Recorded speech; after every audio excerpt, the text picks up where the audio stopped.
연구소장님, 올해까지만 하시죠. 재취업에 성공해서 너무 잘 되었다고 축하받은 일이 엊그제 같은데 1년 만에 다시 실직 통보를 받았습니다. 적어도 3년은 시간을 벌었다고 생각했고 이후에는 집 근처에서 작은 돈가스 집을 하려고 했습니다.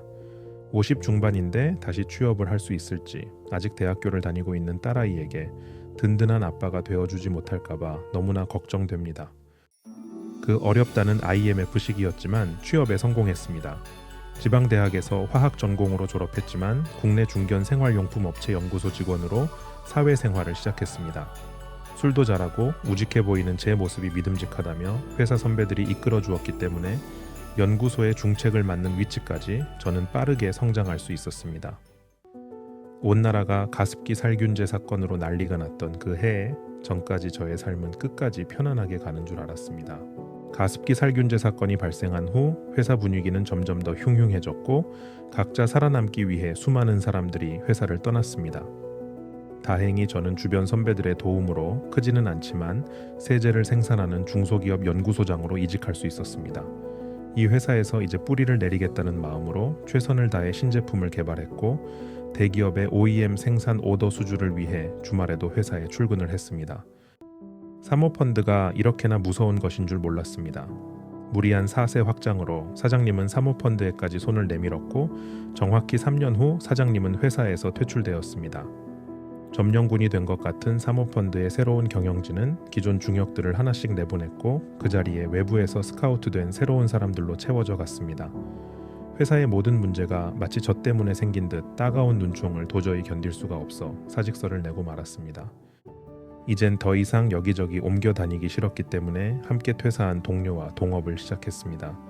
자유로웠지만 수입이 일정하지 않았고 그나마도 몇 달째 수입이 없게 되는 상황이 되자 작은 일에도 자주 다투게 됩니다. 결국 각자 도생 헤어지고 말았습니다.